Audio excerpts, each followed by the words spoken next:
سبحانك لا علم لنا إلا ما علمتنا إنك أنت العليم الحكيم. اللهم علمنا ما ينفعنا وانفعنا بما علمتنا وزدنا علما نافعا والحقنا بعبادك الصالحين. We continue reading from the book المنهج السوي في شرح طريقة السادة البعلوي, and this book we mentioned is to concentrate on the usul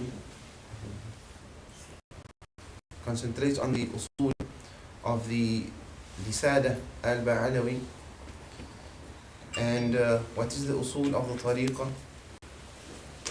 And we last week discussed briefly the meaning of tariqah and how the different turuq fit into each other, with the objectives and the end result and the destination is of each of the turuq. And we mentioned that whilst there are different paths and passages, different ways to reach one's destination, the destination inevitably of all the different turuq are one, وَأَنَّ إِلَىٰ رَبِّكَ الْمُنْتَهَى, and that Allah subhanahu wa ta'ala is the sole intended final destination and objective of each of those different turuq. However, the path that they tread, the manner in which they use, the passage that they traverse in order to reach Allah subhanahu wa ta'ala may differ, but Allah subhanahu wa ta'ala is the maqsad. And the previous chapter, the author spoke about the importance of knowledge, and we mentioned that knowledge is rather a large chapter in this book, and this speaks of the importance of knowledge in the tariqah. In fact, in all the turuq, however, great emphasis is placed upon the acquisition of knowledge in the tariqah of our teachers and our masters of the al-Ba'alawi, because without knowledge, your slips and your pitfalls becomes greater than if you were to have the knowledge. And after the author spoke about the importance of beneficial knowledge, he speaks about some of the benefits of the kutub of the Salaf. Now, there is, if we look at the word Salaf, Salaf refers to something that happened, an event that happened in the past. It occurred, it's something that was history, and because it happened in the past, something that occurred in the past, it's known as Salaf. فانتهى فله ما سلف وأمره إلى الله. The person who commits an action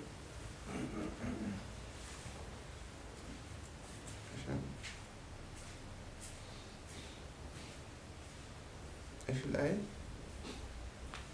انتهى فله ما سلف وأمره إلى الله. The beginning of the ayah. So it refers to something that happened in the past. And then based on this, any person who came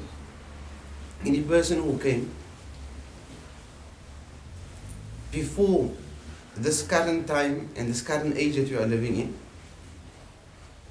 and they passed away, they would be known as the Salaf to this period that we're living in now.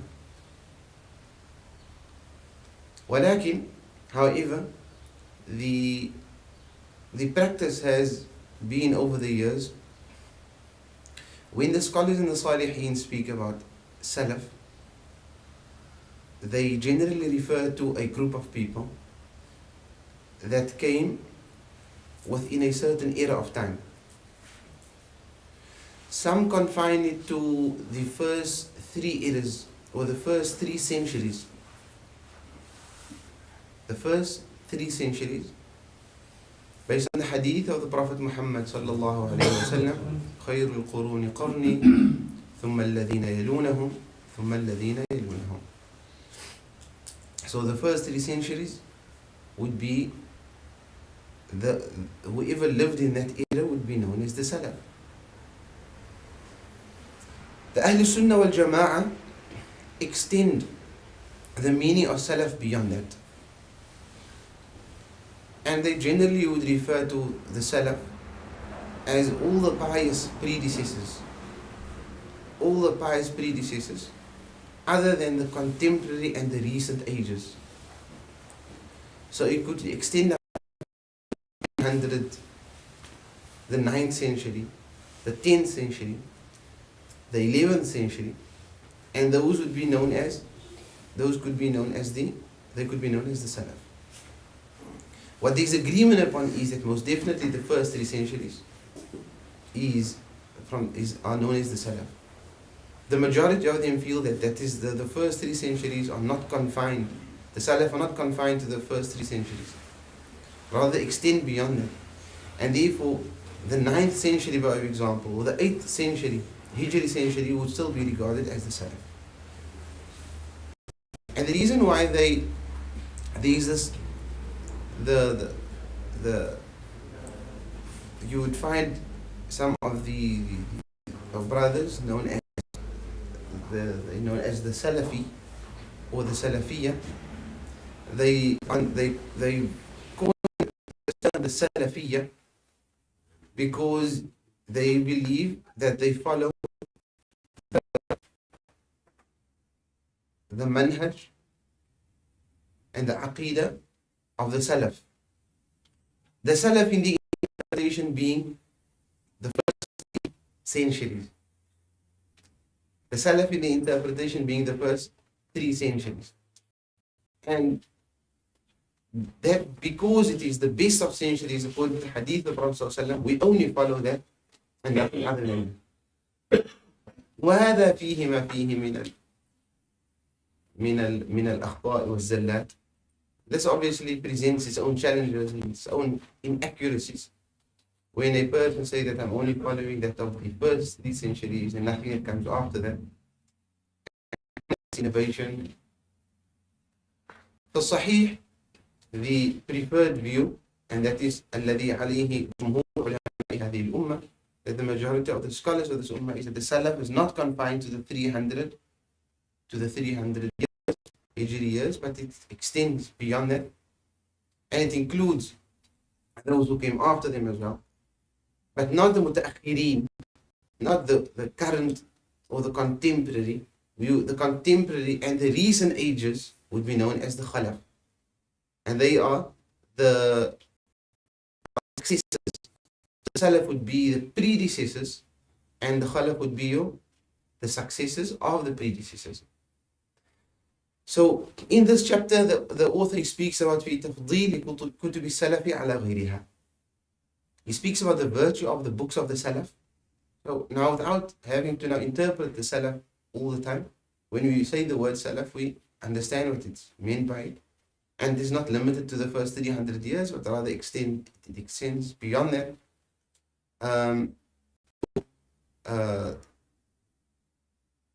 The 4th, 6th, 7th, 8th, 9th, 10th century, up until the recent time or beyond, before the recent times. كان سيدنا الإمام أحمد بن حسن عطاس نفع الله به يحث كثيرا على كتب السلف ويرغب في قراءتها ويقول إن فيها النور والبركة والعلم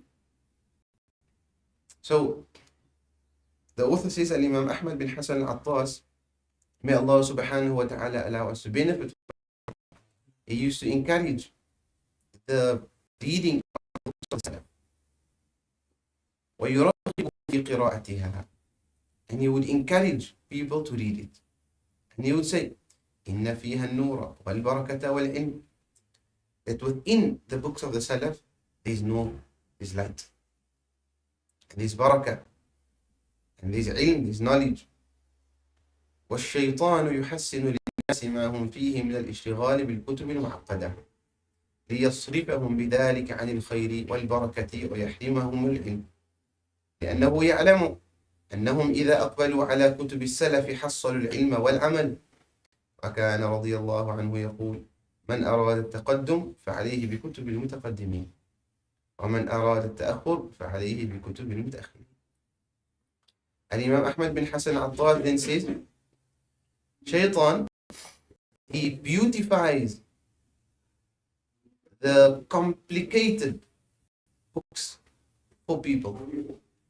He beautifies it for them. So they say, no, I read this very complex text.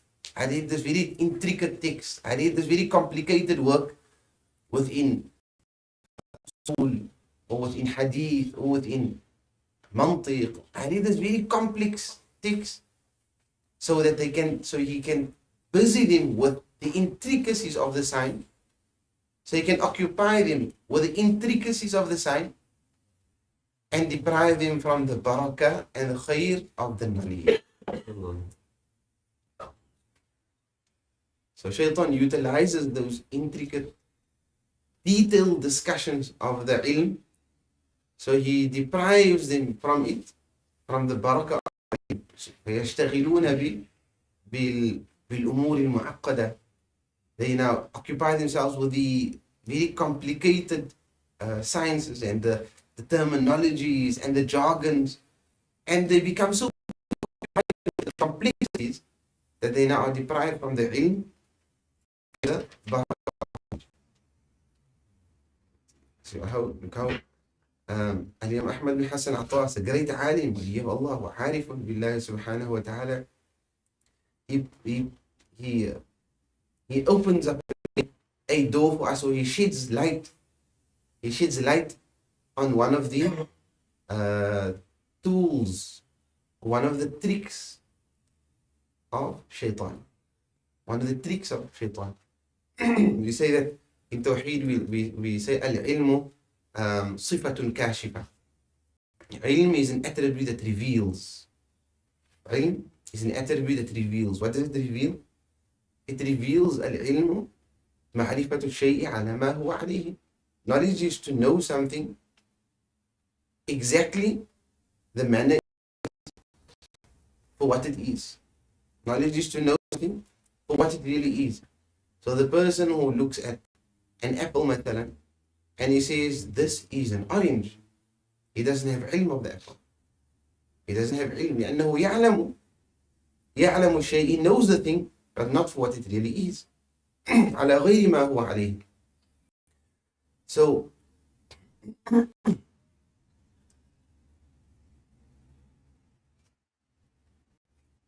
he, through this statement, he reveals to us one of the tricks of Shaitan. And he says one of the trickery of Shaitan is that when a person wants to busy himself with the studies of deen or the acquisition of knowledge, then Shaitan utilizes that himma, that drive within that person, to draw his attention to not wanting to read beginners books or a book that would fit his level, but he wants to read advanced books. He wants to read an advanced text. He wants to read complicated texts. So he can say, oh, I read this book, I read that book. Did you understand the book? Did you understand the book?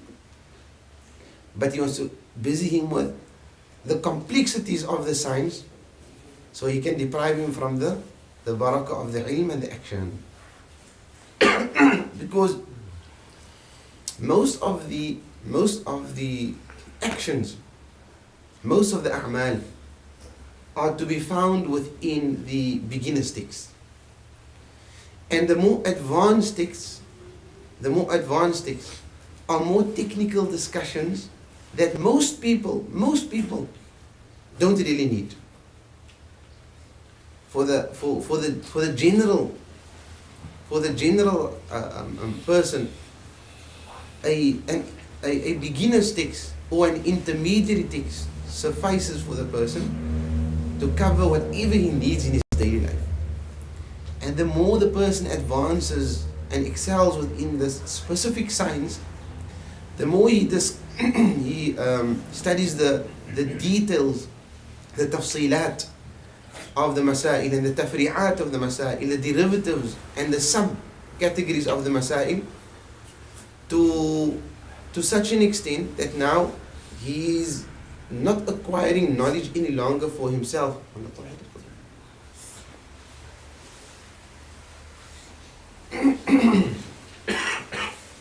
He's not acquiring knowledge for himself. And therefore they say that who's studying the deen for himself, the person who studies the deen for himself, a little of knowledge suffices him. But the person who now studies the deen to benefit others and to teach others, then he can't just study to scratch the surface. No, he needs to لابد من التعمق. There must be some type of depth to his reading and to his studies. So now we understand, he says, الشيطان يحسن للناس ما هم فيه من الاشتغال بالكتب المعقدة ليصرفهم بذلك عن الخير والبركة ويحرمهم العلم. In order to deprive the person from benefiting, from getting the khair of the knowledge and the barakah of the science, right? He occupies them with complicated books and knowledge, the intricacies of the knowledge, because he knows إذا أقبلوا, if they were to approach the books of the Salaf, they would attain not only the knowledge, but they would be able to practice upon it as well. حصلوا العلم والعمل. And this is the maqsood. The intention behind the ilm is so it can lead to amal.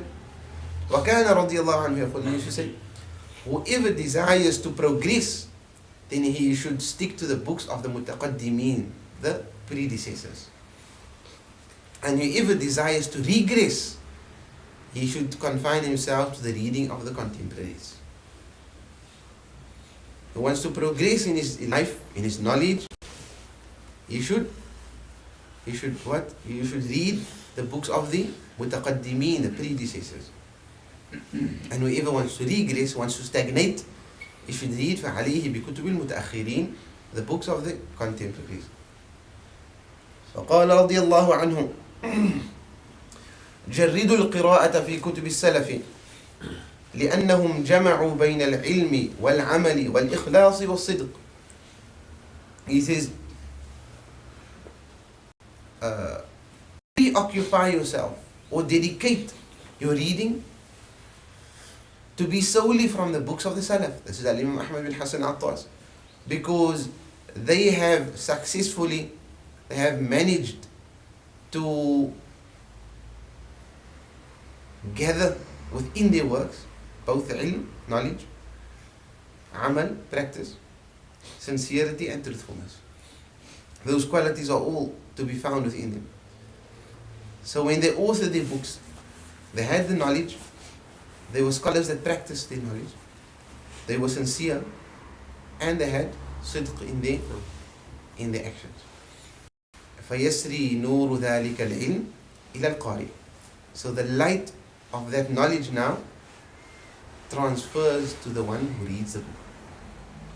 And there was one scholar, I don't recall the book now. Perhaps the Shaykh recall that he wrote the book, and after completing the book, he took the book and threw it in the ocean. And then he completed the book. He put it in a sealed container, and then he threw the book in the ocean. And he said, "Oh Allah, if is that you want people to benefit from this, then let them find it. Shaykh, recall? Ibn Hajar's teacher.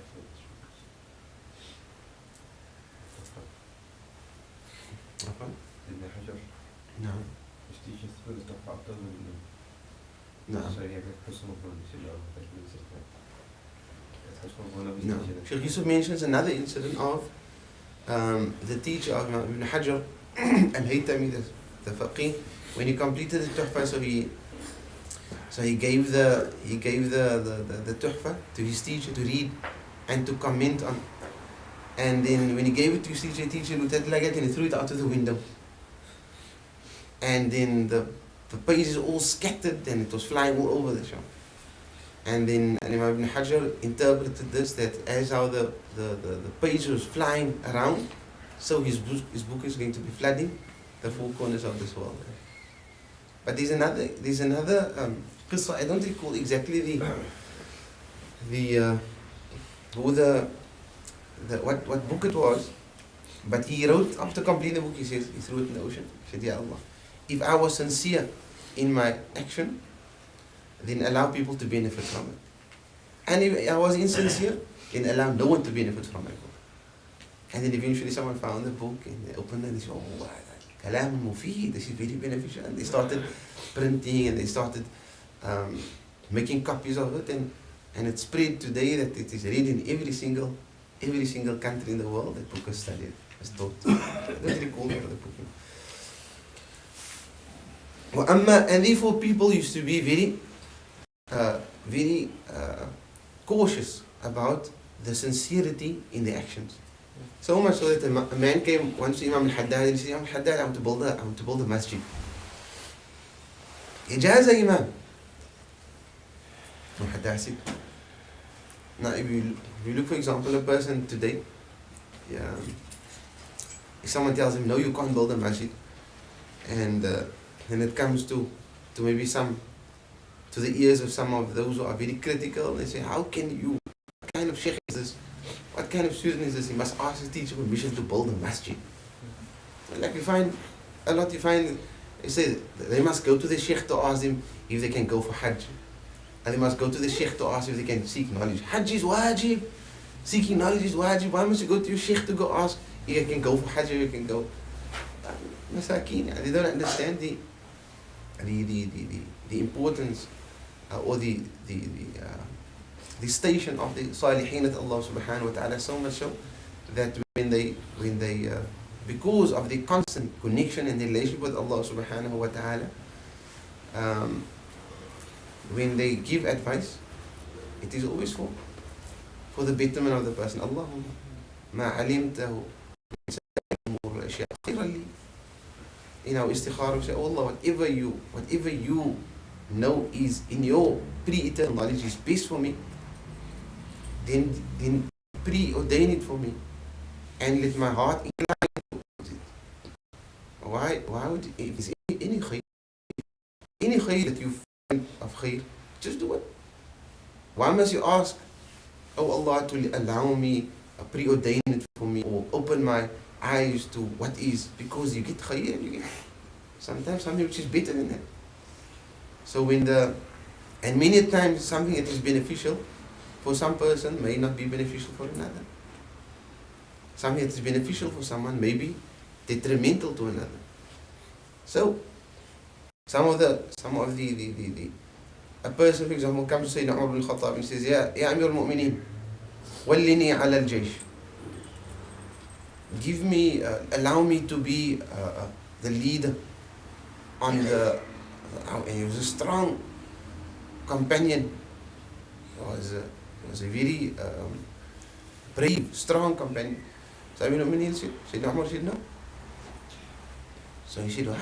I have all the qualities of a strong leader, and I can. He says, إني أخاف أن تنتفخ حتى تبلغ الثريا.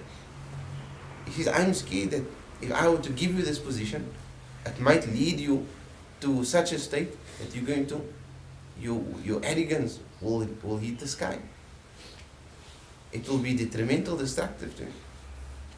So, taking going out in the path of Allah, fighting a battle, something that is mahmood, something that is praiseworthy. But Amir al-Mu'mineen radiallahu ta'ala anhu saw something beyond what the ordinary person sees. وهكذا أصحاب الأحوال مع الله سبحانه وتعالى, the people who possess special stations with Allah, they see beyond just what the ordinary eye sees. اتقوا فراسة المؤمن فإنه ينظر بنور الله. The witness of a believer, for he sees with the light of Allah subhanahu wa ta'ala. So we were saying that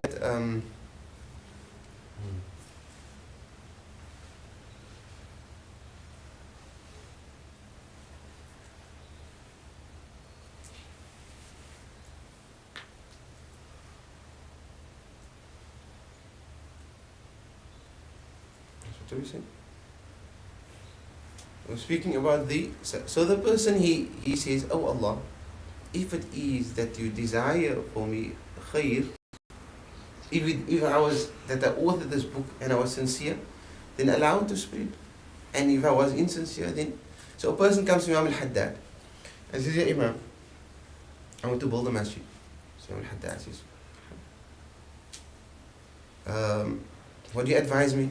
So he says, build the masjid, but don't put your name on the masjid. Build the masjid, but don't put your name on the masjid. Just leave it. Don't say this masjid was constructed by so and so a person. Just leave it. No name. Or give the name, but not your name. You see, how? I'm going to spend so much money.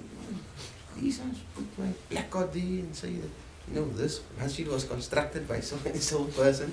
It was completed and so on. I said, khalas. You're not ready to build a masjid yet.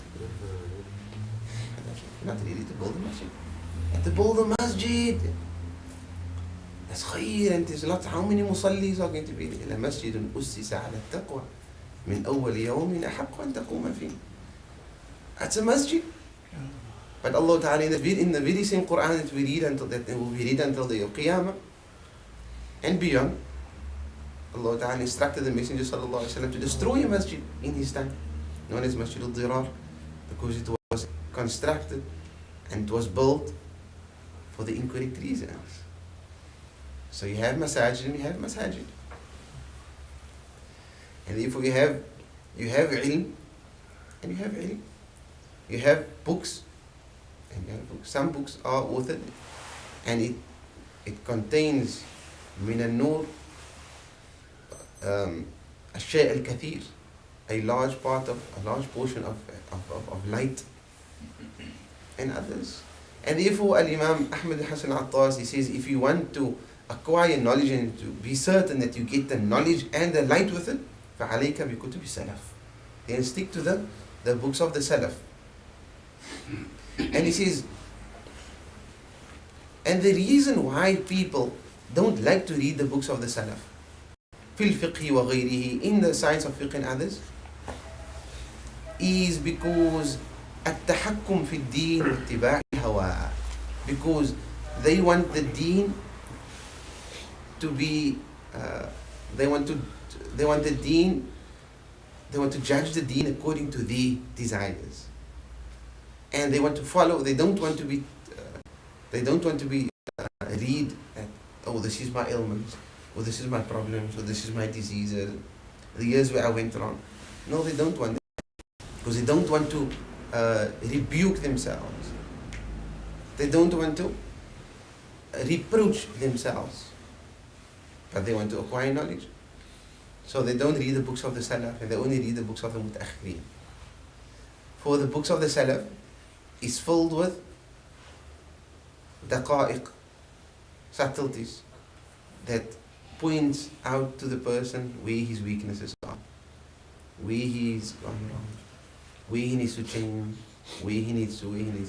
And that is difficult for a person if he doesn't like to reproach himself. He doesn't like to rectify his state. It's difficult for him. Like we mentioned last week, you see the Sayyid Haib Umar said that a sign of the person of the who's sincere in his acquisition of knowledge is that he loves the kutub of Imam al-Ghazali. And a sign that he's not sincere is that he doesn't like the Kutub of Imam Ghazali. Because of the nature of Imam Ghazali's compilations, authors, he addresses the nafs, and he's very harsh in addressing, and he unearths all that subtleties that sometimes you think, you're doing good, only to realize this was just one of the tricks of shaitan that he was tricking me with. This is one of the traps of shaitan that I've been falling into for years and years, thinking that I was actually doing good, but I was just a prey to another trick of shaitan. So and Ghazali unearths, and he reveals all of those subtleties. And if you will come, the author speaks about Imam al-Ghazali and the state of shaitan when the Ihya was authored. He says that someone saw shaitan after the Ihya was authored. We'll get to that.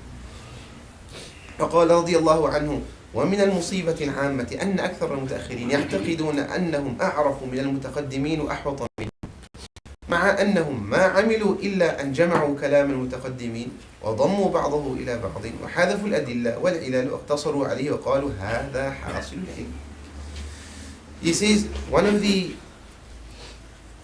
masa'ib, one of the catastrophes of most of the books of the mutaakhirin, which are the contemporaries, is that they think that they know better than those who are the predecessors. They think that they know better than the predecessors, and that they are more cautious in their knowledge than the predecessor. Oh, but they never, this masail wasn't discussed. Oh, but they didn't know our condition, they didn't know our lifestyle, they didn't understand the context to this, and if they were to, so much so that I heard one of these professors a couple of years ago, one of these professors in one of the universities in Cairo. In fact, he was the dean of the faculty of the university, the entire university, and he was speaking about the tajdeed of the renewal of the deen, or the revival of the deen. And he was saying the tajdeed, the revival of this deen is very important.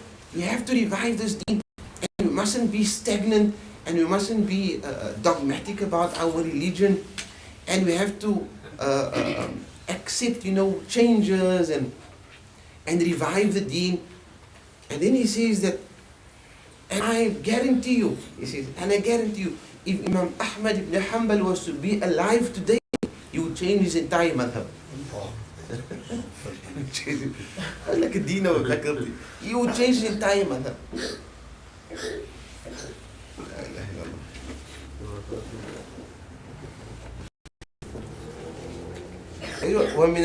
So they think, the contemporaries, they think that they know more than what the mutaqaddimin, the predecessors, knew. He says, مع أنهم ما عملوا علموا, or they didn't really know. The thing they did was, they took a bit from here, took a bit from there, took from the kalam of the mutaqaddimin, the past predecessors, and they gathered it together, and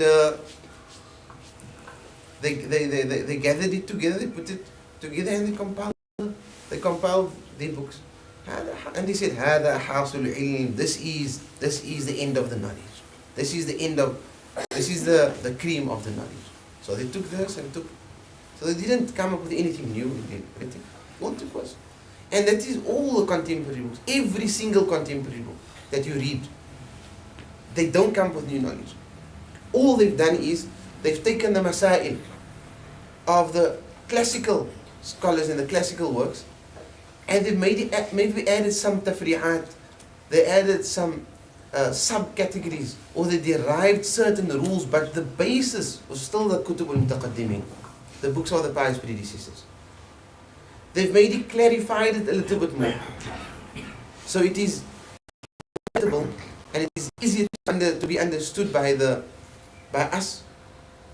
But the fact that they made it easier doesn't mean that there was something wrong with the previous books. It simply means that our minds are unable to perceive that level of knowledge, or of the jargon that is used. So what they did was, they took a word, instead of using this word, they broke it down into more simple terminologies, and they took this one mas'ala, and from this one mas'ala, they derive maybe 10. But the asl is still the books of the kutub of the mutaqaddimin, the books of the pious predecessors. And another thing that is also important to understand is not that the pious predecessors did not know these masail. It was merely for the sake of brevity, in order that the books does not end up into 40, 50 volumes. So they categorized the masail in such a manner that the person who read it at that time, he knew, okay, وَمِمَّا يَدَّرْجُ تَحْتَ هَذِهِ الْمَسْأَلَةِ what comes under this would be so and so and so and so and so. And it used to be obvious to them. But because the mind these days has become so preoccupied with so many other things, that it requires the obvious still to be said and reiterated. It requires the obvious to be said. So we need shuruhat, and we need hawashi, we need commentaries, and we need marginal notes, and we need, in order to explain to us a simple text that if the scholar was to read it of the previous years, you would be able to understand the entire mas'ala, including the subcategory, sub-masail that comes beneath it. But now we need to clarify it. We need to be able to read, oh, is this also part of it? Oh, that's also part of it. Oh, this mas'ala falls under that. Right? So they say حذفوا الأدلة والعلل واقتصروا عليه وقالوا هذا حاصل العلم. So they took away the adilla.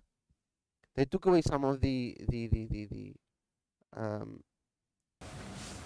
objections. They took away some of the rudud, the responses, and they said they just gave the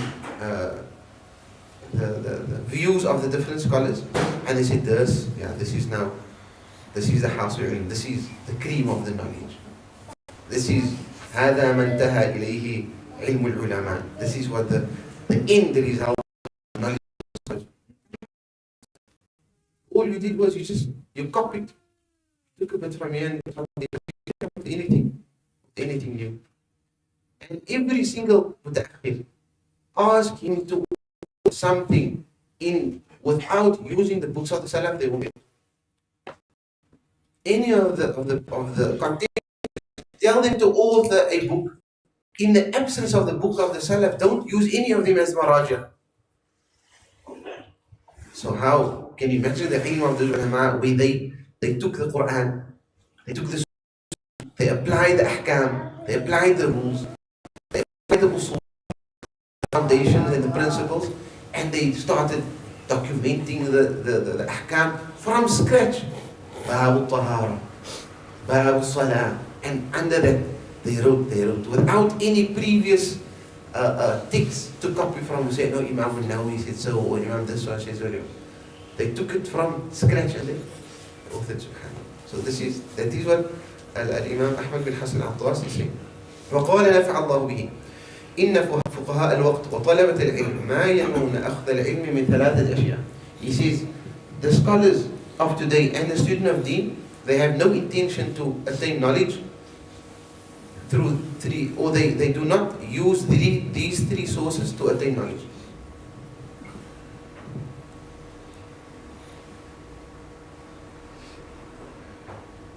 He says, Al-Quran, the book of Allah subhanahu wa ta'ala, ما يتدبرونه ولا يتفهمونه ولا يأخذون العلم منه. They don't read the Quran and try and attain knowledge through the Quran. Meaning they don't read the Quran with understanding, with fahm, and to such an extent that Allah opens up for them certain meanings within the Quran. وَكُتُبُ الْحَدِيثِ وَالسُنَّةِ, the books of Hadith and Sunnah. They don't read the books of Hadith and Sunnah إِلَّا لِلْبَرَكَةِ لَا لِغَيْرِ. They only read the books of Sunnah and Hadith for barakah. Someone wants ijaza, he reads the books of the kutub of Hadith. Else, they don't read the books of Hadith. وَمُقَابِلُ الْأَصَحِّ وَالْأَظْهَرِ من كتب السلف المتقدمين لا يقبلونه ولا يقرؤونه إلا للاستظهار. And so you have the asah view, which is known as the mu'tamad, the authoritative view in the madhab, And then you have muqabil asah, which is the less preferred or less authoritative view. It indicates that it's the weaker view within the madhab. So he says they don't read those points and those views, and they don't pay attention to it at all. They only read this is a mu'tamad view, even though there is a certain amount of haqq within the weaker view, and that the weaker view is also based on adillah and.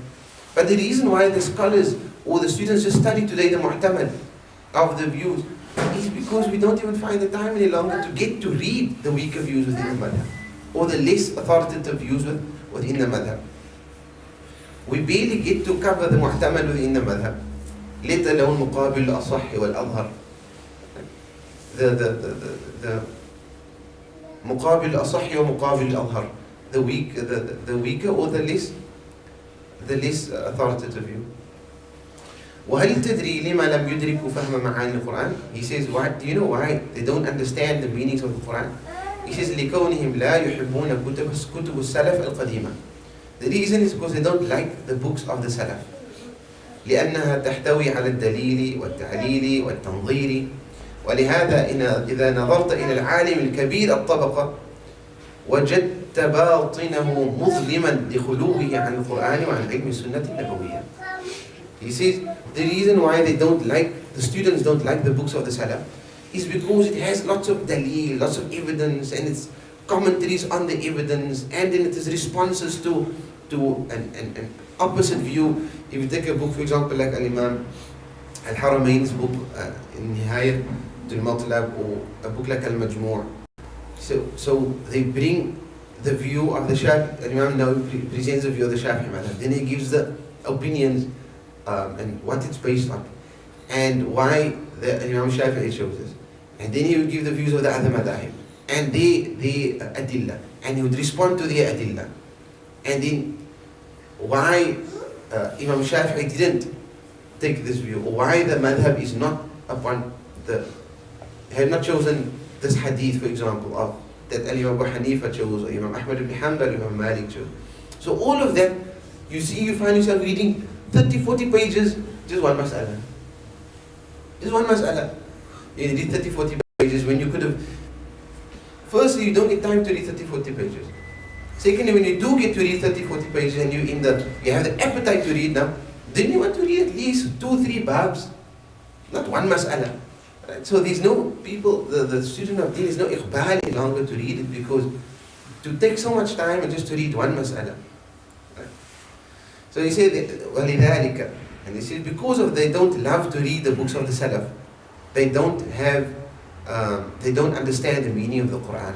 And he says if you were to look into the batin, and this is a wali of Allah, a person who's reached the level of mukashafa, where those spiritual unveilings was a reality in his condition, in his state.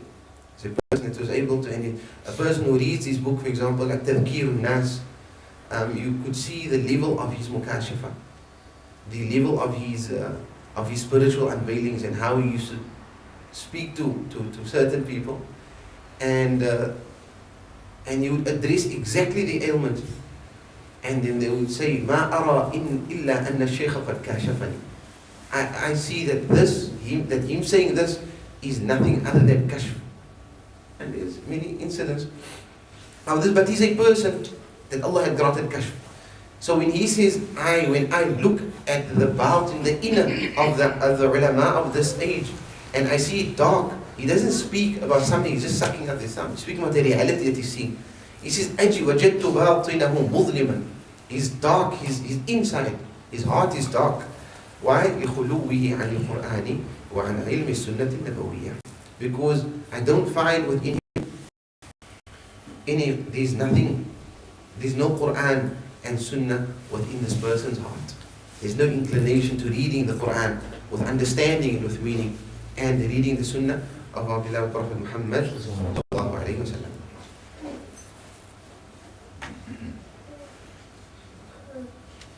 Al-Imam al-Haddad, he says, the person who ponders about the books of the Mutaakhirin, the books of the Mutaakhirin, you will see that it's fallen short, and it is much more less in terms of value than the books of the Sabiqeen, the predecessors. لأنها أوضح ونياتهم أحسن من نياتهم, because it is more, the books of the Sabiqeen, it is much more clear. And when I say Sabiqeen, I mean the Salaf, and the intentions of the Salaf was much more better than the intentions of the Mutaakhirin, the contemporaries. ومن كلام سيدنا العارف بالله عبد الله بن محسن العطاس نفعنا الله به: إذا رأيت أو سمعت شيئا من الكتب فأعرضه على عمل السلف وكتبهم. If you hear something of one of the contemporary scholars, or you see something, then first present it to the books of the Salaf. فإن وافق هديهم فالزمه وما لم فتركه. If you see that it coincides with the books of the Salaf or what they said, then stick to it. And if you see it goes against the Salaf's works, then leave it. فإنهم ميزان تصحيح الأعمال في جميع الأحوال ومطالعة كتبهم وقراءتها من البر لهم وتركها من العقوق ولا بأس بمطالعة كتب غيرهم ولكن مع مطالعة كتبهم. He says, Al-Habib Abdullah bin Muhsin al-Abbas says, there's nothing wrong in reading the books of the contemporaries, but he says it must be read with the books of the Salaf, of the pious predecessors. And reading their books, it is a means of being kind towards them.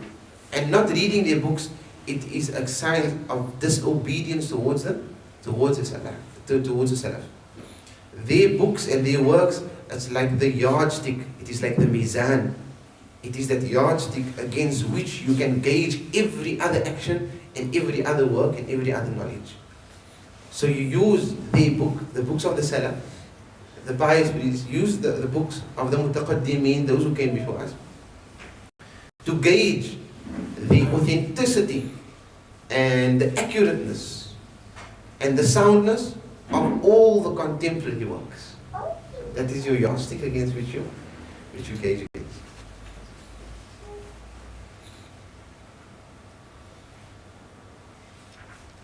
The author continues to, and he now speaks about some of the books of Imam al-Haddad and the benefits of Imam al-Haddad's books.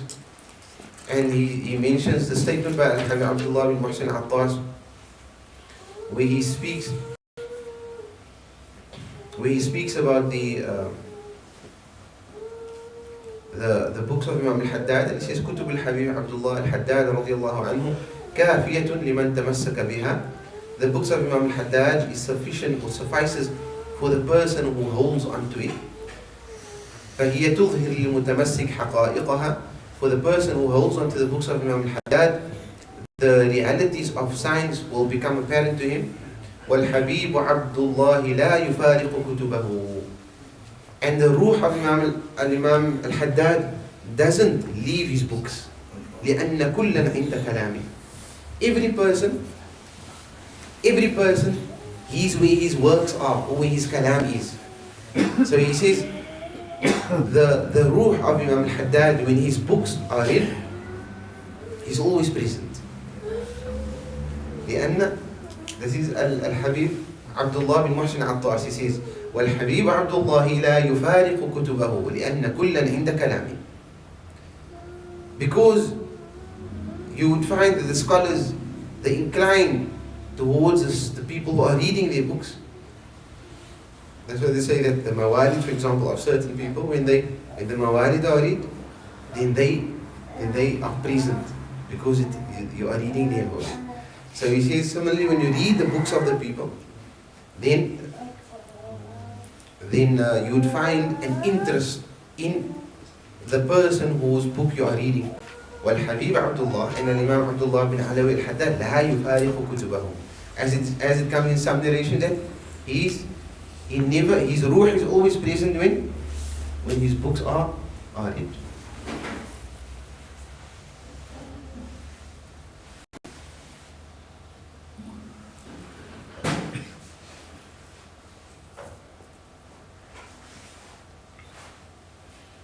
Al-Hayy Alawi bin Shihab used to say, لا يقرأ البخاري إلا والنبي صلى الله عليه وسلم حاضر ولا يقرأ كلام الإمام الحداد إلا وهو حاضر. Never is the Al-Bukhari read except that the Prophet ﷺ is present. And never is the books of Imam al-Haddad read except that Imam al-Haddad is present. It's Haib ibn Shihab. Haib ibn Shihab. وَمَا أَدْرَاكَ مَا هُوَ. So when he speaks about the Prophet ﷺ being present, when Bukhari is read, is someone who sees the Prophet ﷺ. وَكَانَ يَرَى النَّبِيَّ صلى الله عليه وسلم يَقْظَةً. You should see the Prophet ﷺ in wakeful state. Not manam. Like one of the students you asked the teacher, he says, yeah, the teacher was speaking about ru'yat al-Nabi sallallahu alaihi wasallam, seeing the Prophet sallallahu in dream and so on. وَمَنْ رَآنِي فِي الْمَنَامِ فَسَيَرَانِي فِي الْيَقَظَةِ فَإِنَّ الشَّيْطَانَ لَا يَتَمَثَّلُ بِي. The one who's seen me in his dream, he will see him he'll see him in a wakeful state. For shaitan cannot resemble my image. And so after the class he said, Ya Shaykh, هل رأيت النبي صلى الله عليه وسلم في المنام? He asked the teacher, did you already see the Prophet صلى الله عليه وسلم in a dream? So the teacher told him, yeah. Now he says, هل ترى النبي صلى الله عليه وسلم في المنام? Do you see the Prophet صلى الله عليه وسلم in your dream? He says, لا. I said, Shaykh, how do you see the Prophet in the dream? So the teacher told him, يا ابني نحن لا نراه في المنام. نراه في اليقظة. We don't see him in our dreams anymore. We see him now in our wakeful states. We don't need to go sleep to dream about him. If we want to see him, we see him. Some of the Habaib used to say, لو غاب عني رسول الله صلى الله عليه وسلم طرفة عين ما عددت نفسي من عداد المؤمنين. If the Prophet was to go absent from me, disappear from my vision for a blink of an eye, I would not regard myself as a Muslim. Haib Umar used to say, these teachers used to say that, I think it's Haib Salim Shatri, used to say, Talib Deen, student of Deen, la yara Nabi, doesn't see the Prophet. Talib Deen, la yara Nabi, a student of Deen, and he doesn't see the Prophet. Ish min Talib hada. What kind of student of Deen is this? He doesn't see Rasulullah sallallahu alaihi wasallam. So when Al-Habib speaks about رؤية النبي, seeing the Prophet, when Bukhari is read, هذا شيء يعني واقع, something that he witnessed. وقال رضي الله عنه علوم الحبيب عبد الله الحداد كلها وهبية. He says all the knowledge of Imam Abdullah bin Alawi al-Haddad, all his sciences, is wahbiyya. Wahbiyya is meaning it is something that is a gift. You get ilm wahbi, ilm kasbi. Ilm kasbi is something that is acquired through reading books, through studying. Ilm wahbi is sheer pure gift from Allah subhanahu wa ta'ala. It is a hiba, it is a gift from Allah. Allah just bestows it upon the person. Some say ilm al-wahbi and ilm al-ladunni is one and the same thing. And they say there's a slight difference between the two. But ilm al-ladunni, it is knowledge that comes directly from Allah subhanahu wa ta'ala to the person. وَآتَيْنَاهُ مِن لَدُنَّا عِلْمًا. He says, so the science of Imam al-Haddad, or the knowledge of Imam al-Haddad, he says, كُلُّهَا وَهْبِيًّا. Everything of it is a gift from Allah. وَإِنَّمَا هُوَ يَسْتُرُهَا بِصُورَةِ الْعِلْمِ الظَّاهِرِ وَجَمِيعُ الْعُلُومِ الظَّاهِرِ وَالْبَاطِنَ فِي كَلَامِ.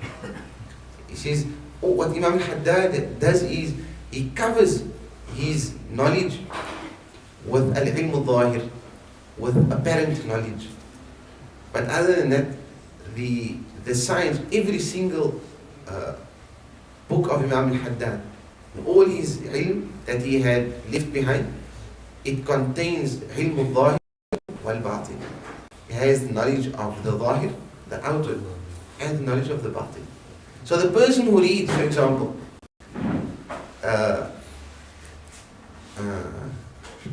Risala to Mu'awana or Nasaih al-Diniyya, whatever book he reads, he understands from it these words and these huruf and these letters and these advices and this Quran and this hadith. But in reading that, he's not realizing that in the spiritual world he's actually unlocking doors to his heart without realizing it.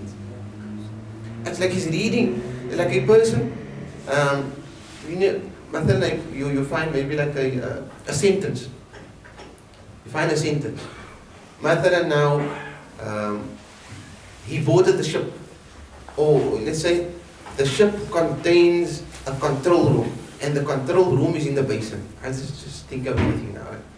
Now you're reading, you say, okay, the ship has a control room, and the ship's control room is at the basement. You go on the ship, you know now the control room of the ship is in the basement. But within that message, there's a message that is to be deciphered. And that is actually the intended message, more than the apparent message. But without you reading it, you didn't realize that you read a message that contains a deciphered or a hidden message. But if you were to be from Ahlul Decipher, people of decipher, you would understand that there is a subliminal message within this that can unlock for you something which is greater than knowing where the control room is. Now the kalam of Imam al-Haddad is something similar to that. You're reading وَعَلَيْكَ يَا أَخِي بِتَقْوَى اللَّهِ so and so and so and so. You must وَعَلَيْكَ يَا أَخِي بِإِصْلَاحِ سَرِيرَتِكَ. You must sow it. You must do this. You must rectify your inner state. You must fear Allah. You must be conscious of Him. You're reading that and you're understanding this ilm al-zahiri. But beyond that, without realizing, you are reading, you are unlocking things in the spiritual world. You're unlocking light, nur to the heart. And this meaning is a very minute example of the reality of the Quran. The kalam of Allah subhanahu wa ta'ala. We read the kalam of Allah, we read ayat and we read huruf, and we read tajweed, min ba'di ma, and the majjan, and the ghunnas, and people, they become so fixated on this tajweed and the ahkam. Not that I'm discounting the importance of it. It is very important. But to reduce the entire Quran only to tajweed, dhulm kabir. A great injustice you're doing to yourself. To reduce the whole Quran to such an extent that you hear a person reading the Quran and you say,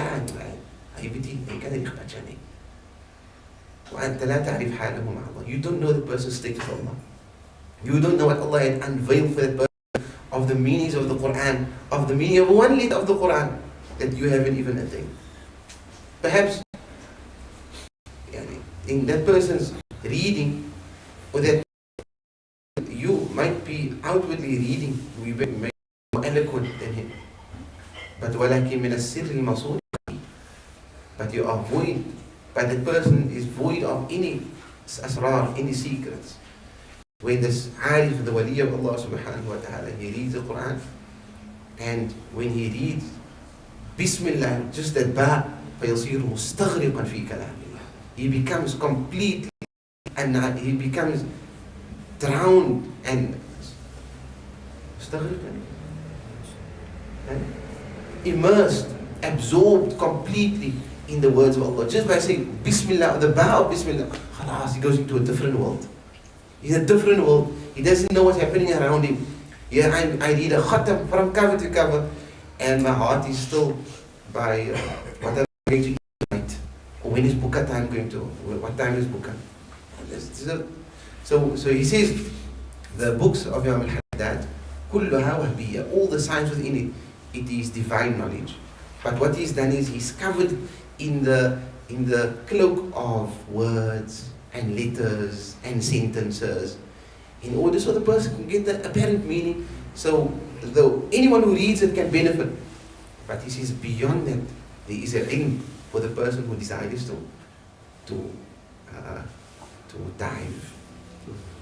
dive for the jewels. Like Haib said in one of his lectures, he says, وَمَنْ لَمْ يُدْمِلِ الْغَوْصِ مَا جَابَ الْجَوَاهِرِ. The person who is not addicted to diving will never take out the jewels at the bottom of the ocean. He will be on the surface and will get knocked by the waves. But if you want to take the jewels, you must be addicted to diving, deep sea diving. Allahu A'lam. طولنا عليكم. We took a lot of time. معافاك الله. علي, we took a lot of your time. سامحونا. صلى الله على حبيبنا محمد وعلى آله وصحبه وسلم. Are there any questions?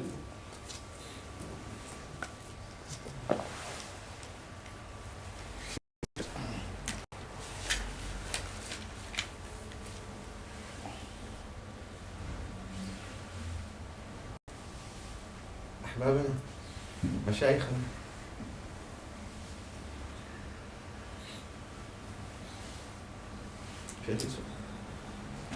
شيخ محمد عندكم شيء شيخ طاهر؟ الإخوة ينتظرون.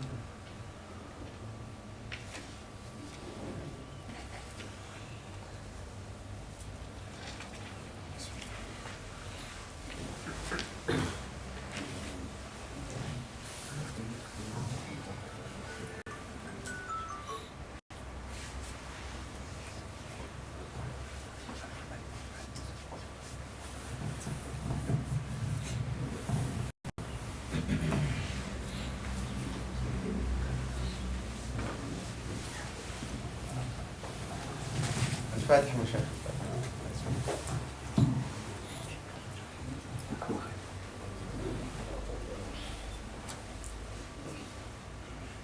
آمين. آمين. الرحمن الرحيم. الحمد لله رب العالمين، والصلاة والسلام على أشرف المرسلين سيدنا ونبينا ومولانا محمد صلى الله عليه وعلى آله وصحبه وسلم. ربنا ظلمنا أنفسنا وإن لم تغفر لنا وترحمنا لنكونن من الخاسرين. آمين. ربنا تقبل منا القليل وسامحنا بالكثير ولا تؤاخذنا بالتقصير، يا نعم المولى ويا نعم النصير. آمين.